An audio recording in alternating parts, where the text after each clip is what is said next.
प्रत्यक्षदर्शियों के बयानों के खिलाफ था, जिन्होंने दावा किया था कि आग ने छत को बिल्कुल नहीं छुआ था और इसके बजाय टॉप तक एस्केलेटर के स्टेप्स से चिपकी रही। ये निर्धारित करने के लिए कि क्या यह संभव था, क्रे 2 सुपर कंप्यूटर का उपयोग करके एक कंप्यूटर सिमुलेशन सेट किया गया, जो यूके में मौजूद अकेला था।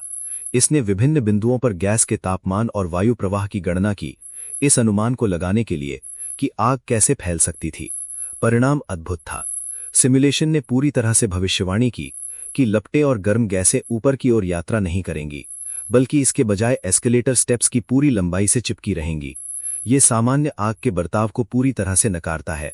जैसा कि आप उम्मीद करेंगे कि गर्म और बुयंट गैसों में बहुत अधिक ऊपर की ओर बल होता है। यहां हो क्या रहा है? एस्केलेटर शाफ्ट के खाई जैसे आकार और उसके 30 डिग्री के कोण के कारण द ट्रेंच इफेक्ट समझाया गया। लपटें बाहर की ओर नहीं फैल सकती थीं और इसलिए गर्मी को खाई की दिशा में बहना पड़ा। पहले कुछ लपटें गैप के माध्यम से ऊपर की ओर बच गईं, लेकिन बहुमत एस्केलेटर स्टेप्स के नीचे यात्रा करने के लिए मजबूर था। जैसे ही गर्म गैस की ये धारा एस्केलेटर शाफ्ट से ऊपर की ओर बढ़ी, इसका दबाव कम हो गया, जिससे स्टेप्स के ऊपर और नीचे दबाव में अंतर पैदा हुआ। इसने धीरे धीरे आग को ऊपर की ओर धक्का दिया, जब तक कि ये स्टेप्स के निचली तरफ चिपकना शुरू नहीं कर दिया। ये जितनी गर्म होती गई, ये उतनी ही तेजी से यात्रा करती और उतनी ही स्टेप्स से चिपकती गई।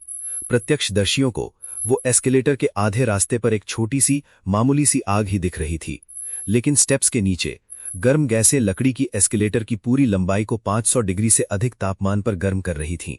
वो गर्म गैसें फिर टिकट हॉल में प्रवेश कर रही थीं और झूठी सीलिंग के ऊपर के खाली स्थान को भर रही थीं। आगे जो हुआ, इसने इस छोटी सी आग को दुर्घटना में बदल दिया।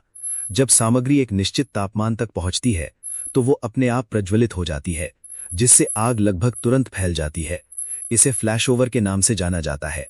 आखिरकार एस्केलेटर और गर्म गैसें इस तापमान तक पहुंच गईं और एक पल में सब कुछ जल उठा। इसने इस आग के गोले को एस्केलेटर से ऊपर और टिकट हॉल में भेज दिया, हर सतह को प्रज्वलित कर दिया और जगह को आग और धुएं से भर दिया।